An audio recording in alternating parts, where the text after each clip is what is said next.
cause we can't stop. Hear the sound of my money machine. See my brand new Benz, watch the chrome rims gleam. The agent investors will find a home of your dreams. Investing in real estate will have you rolling in green. With the power and the knowledge at our fingertips, we are here to share and help get you rich. Eating fancy dinner, driving expensive whips, working out your brain like chest pressing dips. Stop leaning on the books and the courses you book. The conversations we have cannot be taught. Tune into the podcast with Lewis and Lamore. Our knowledge combined won't sell you short. And I'm out.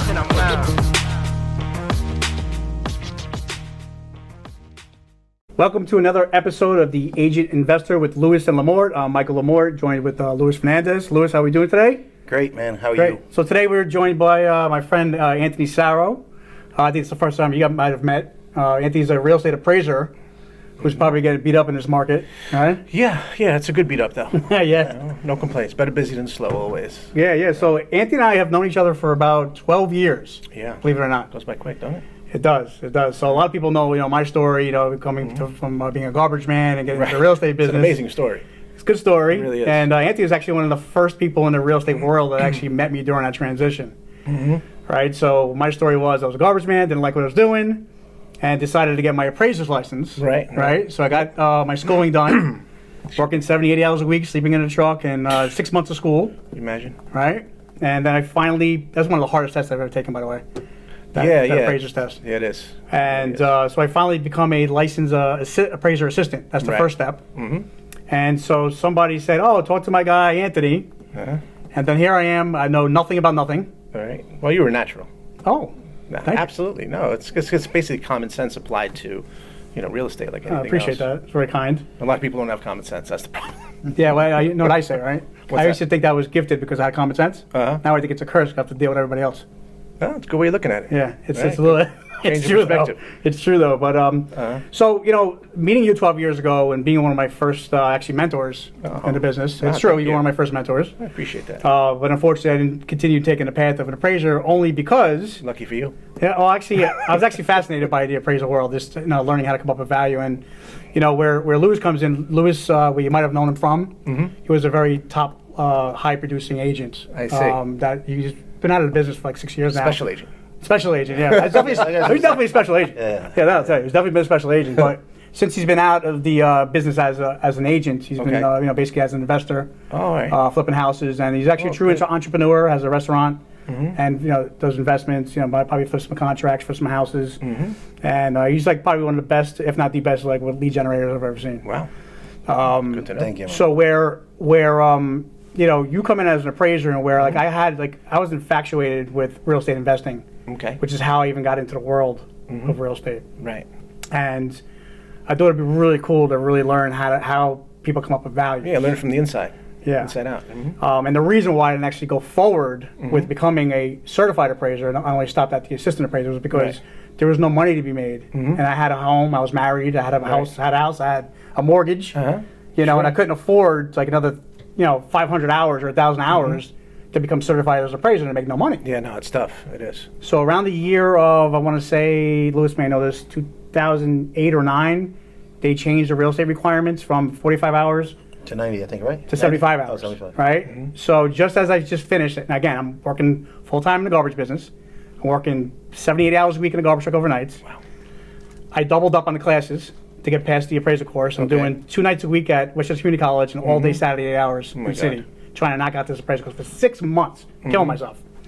So the requirements are going up for the real estate exam. I'm like, you know what? What's another freaking 2 months? What's another 2 months of school? Let me just get the real estate license. And for a penny. So I'm banging out another two months. So now I have both licenses. Right. My real passion at the time was let me become an appraiser. Maybe I'll dabble in a little real estate, and hopefully eventually I'll get out of the garbage business. Right.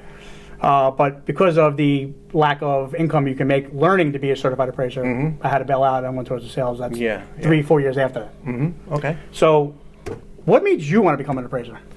Well, it's like 35 years I'm almost doing it now. Could be my dad. Yeah. So do you even remember? Yeah, actually I do. I do. I say, like, you're doing it for 35 years, you should be eligible for parole for like 5 years or something, right? I hear you do. But I started as a salesperson. And like you, I couldn't, and I was very young. I was maybe like 21, 22 years old.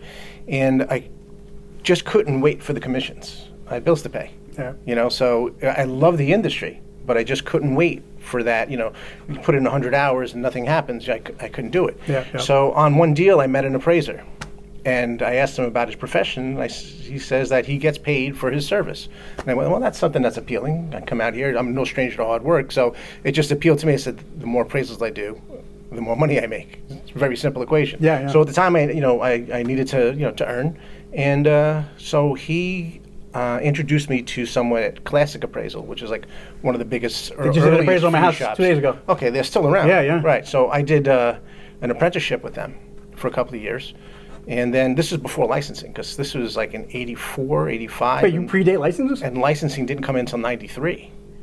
Yeah. So You know about all- this? Yeah. So all you could do was take some classes, and they were giving it to like Iona College and like continuing ed, like Appraisal 101. So you had to take, like the banks wanted you to have at least like 3 of the basic appraisal courses. So they sponsored me, and they sponsored a couple of my friends. We all, I brought a couple of guys in who are still in the industry today. And then after a couple of years, I went on my own, and I've been on my own ever since. Yeah, so how many years have you been in the business now? It's almost total. Well, I'm total almost 35. Probably independent, 30. So basically the draw was, you know what, do your own thing, get paid per job. Exactly. It's kind of actually like a cool combination of, having a job but having a career at the same time. Yeah, sure. Right? And part of the appeal was that you could kind of make your own hours, right? You could, work as hard as you want, or you could take a day off here or there, or take an extra long coffee break or lunch break, or just not go in if you don't want to. You know. The interesting part is though, right? Like, how did you get your first clients? That's like, like for all the people that are just starting, right? Yeah, Like, what did you do to get your first clients? It's so funny because you were talking about cold calling. Right, it's lead generation. It's all lead Exactly. generation, right? It was, and I talked to some people about this now, and some guys getting started in business. It was the Yellow Pages. Nice. Whoa. And a landline. Do you want to explain? Do you want to explain to some people what the It other was, pages are? hello, my name's Anthony Sarro. I'm an appraiser.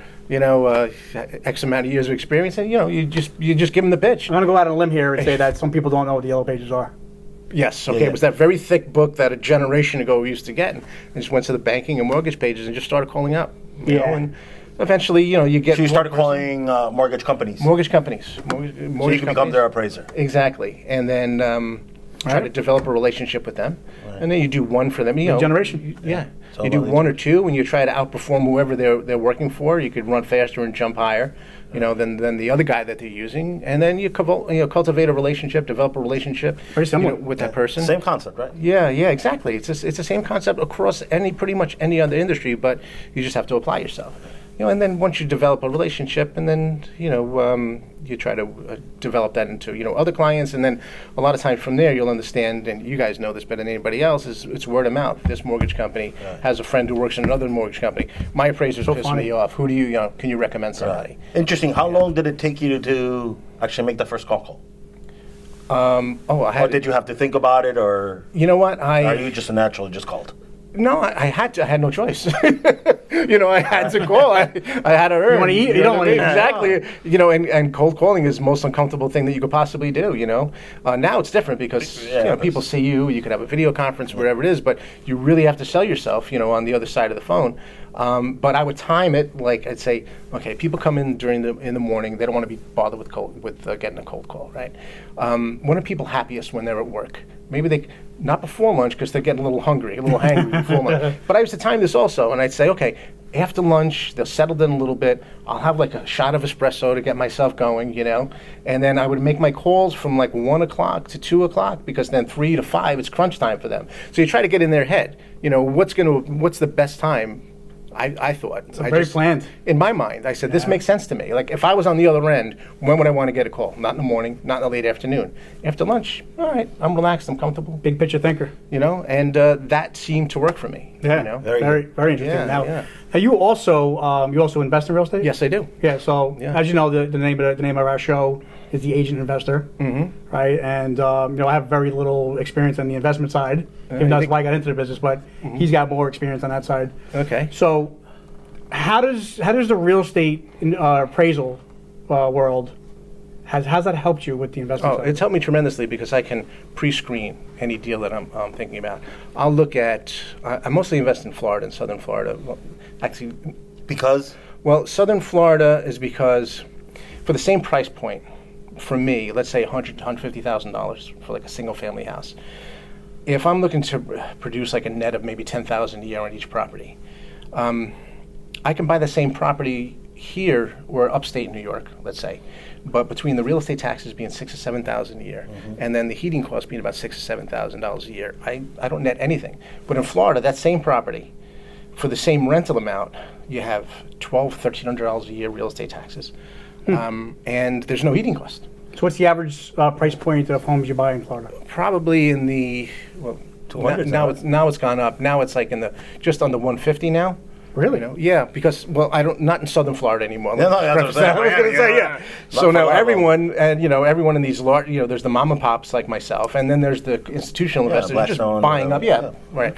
They're buying up hundreds of thousands of property at a time. So now I'm starting to see the trend. It's like they go to the next level north. So you have to almost like skip the level that they're even considering looking at and go even further. So now I'm in Central Florida, like makes sense.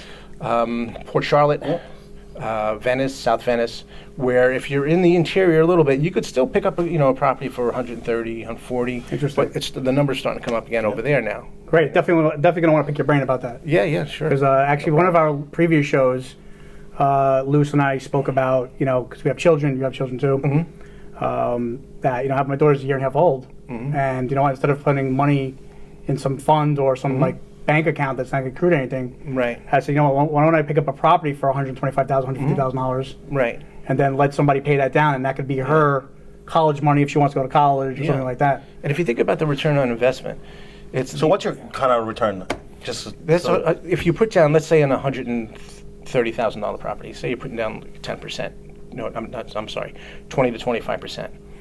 You're actually netting at the end of the year 20 to 25% on that 25% you're putting down. So where else you're going to get a 20, 25% actual physical return plus the equity that's being built? Wow. And you're mortgaging? That's with the mortgage, that's with the mortgage, but it's still netting those type of numbers, But you're not going to get rich on the one property. Right. No, but if you build a small portfolio for yourself, then you're in good. So as an appraiser, what's your discount? Do you apply a discount to buy a property, or you just pay full market price? No, well, I try to find properties that are undervalued. So what's your? That's kind of my specialty. But there's with the resources that are available to everybody today, it's to find that needle in the haystack, it's become much more difficult. So I'm pretty much paying market. And just waiting for I'm considering the bottom line working itself out. But as an appraiser, like you asked previously, I'll pre-screen like maybe 100 properties, before I even consider, finding out more information about another one. So you won't come across, say, 2-3 properties, run your numbers, say, hey, you know what, this actually does make sense according to the other properties I've bought. You'll still go on to see others first? Yeah. I'll try to take in as much information as possible, and then as an appraiser and as someone in real estate, you have access to data sources also, so you can pull your own comps, and you can also track market trends, because you just have that knowledge, and I think that gives me and people in our industry a leg up versus a person that's just coming into the industry. Very interesting. Louis, can you maybe explain a little bit to the people who may be watching this? People will be watching this. When you mentioned discounts. Now, is that like you talking wholesale? No, when we buy investment properties, so whether to flip or to hold, right? We have two strategies. We want to buy and flip, but we have to have a second alternative. If we can't flip it, we got to hold it, right? Comfortable holding it. So, we apply a 30% discount. Okay. Right, in order to find something. Is that 30% off the as-is value? Of the as-is value. As-is value. Yeah. Okay. Right, and we find that it's been a very, very profitable way to score some big properties. Right, so the formula works for you. And you're investing here or in Florida? No, just only in New York. Okay. Right? So, we've picked up some really, really good properties at a good discount, a 35% discount, just because but we're lead generators, right? So the difference between us and everybody else is... So you're getting them before they go to market? Yeah, we're calling them off market. Oh, okay, there you go. We're calling, I want to say 5,000 people a day. Oh my goodness! Yeah, so that's where you're able to get that discount because once it hits the market. Yeah, once it hits the market. Forget it, it's done. Yeah. Once Mike lists it, it goes over asking. Right away. Yeah. That's what happens. That's what happens. But I got to imagine in a market like this, right? Because we're still in the seller's market, right? And you're getting a lot of homes that are selling for way above its asking price. Okay. Now, all of us here at the table know that the asking price is only an asking price. So it could be worth more, it could be worth less. Of course.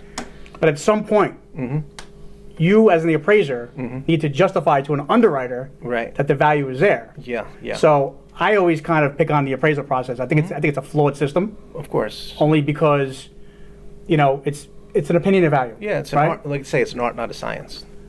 Actually, yeah, exactly. Like I would say that it's not an exact science. Right. Right. But if somebody's willing to pay X, the bank will lend it if you can't justify it with recent sales. Right. There's two ways you could look at that, and that's a very good question. Is the market dictating the number? Ultimately, the market is supposed to dictate the number. So if a property is going over asking price, that's the definition of market value, where you have people who are, both sides are equally informed and knowledgeable, and they agree at this number. That's the market. That's true market value. That's true market value. Now, if the closed sales haven't caught up to that number yet, then you have to track the trends and the appreciation rate, and just apply the appreciation rate from the most recent sale to the sale that's in contract, if it's within reason, of course. Is that what all appraisers do, or is that what some appraisers? That's what they're supposed to do. Oh, that's what they're supposed to. Yeah, I mean, it just makes sense because you're tracking the market. Now, don't get me wrong. There's some deals that you can't justify. Say this person is a passion buy. It's the motivation. And the passion buy, you can't, sometimes they get caught up in a feeding frenzy. Yeah. With all these going over asking. You know what?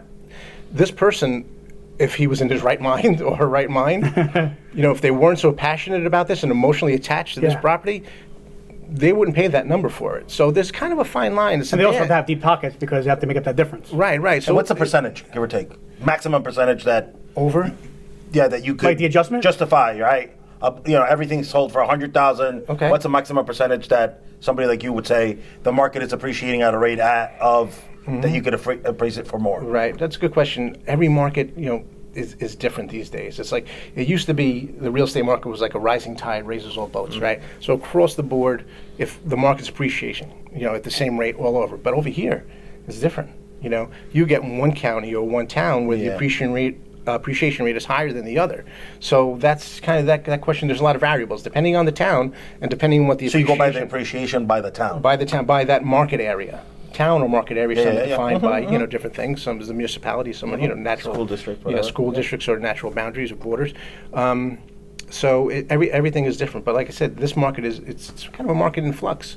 Manhattan prices are coming down or have come down, and the people who fled Manhattan are going to Mid-Westchester, Northern Westchester, Putnam. A lot of moving Rockland, parts. A lot of moving parts. Yeah, there really are. So it's like I said, it's not a uniform appreciation rate like it used to be. Now it's every market is different. You have to know each One individual quick question, market. and this is kind of like selfish for me, but I'm sure that That's what I'm everybody here for. else will appreciate.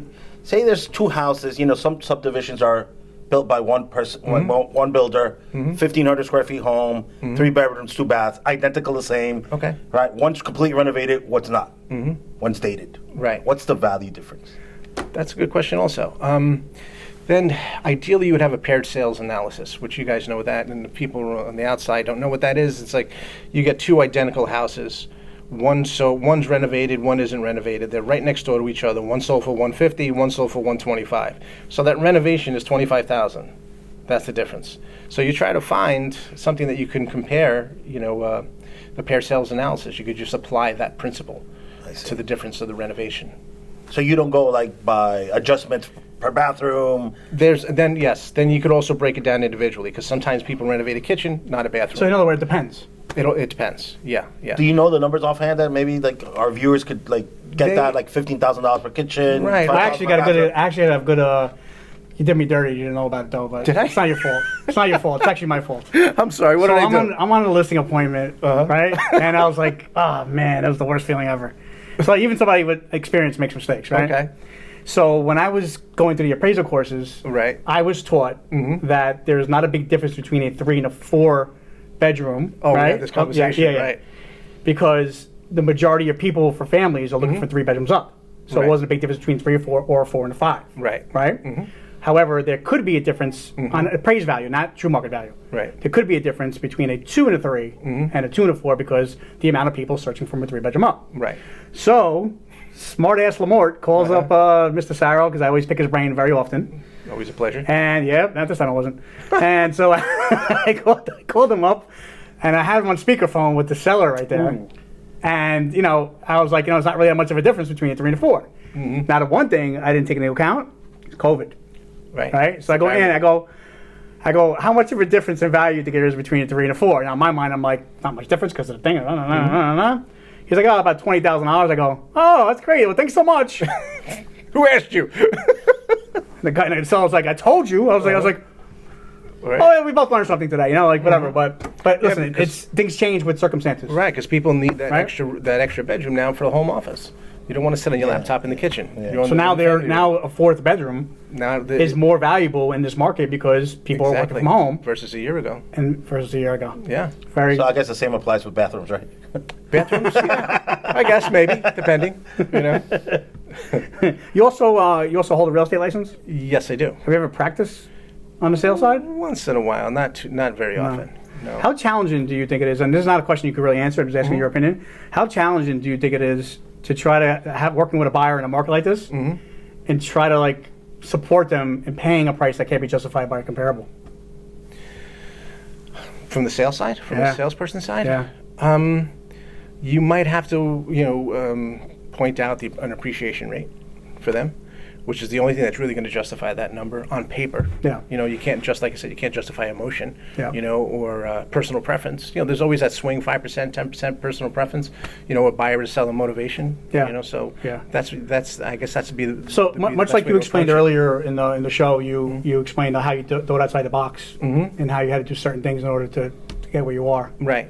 So in that situation, I think I'm a natural problem solver. That's my gift, right? I see how do I convince somebody? Not convince them. I'm not trying to force them, but I'm trying to educate them and help them. Mm-hmm. So I would explain to a buyer in a situation like this market, like I do now, that property values don't rise unless something sells for higher than its last comparable. Right. So somebody's got to be the next big guy in a block.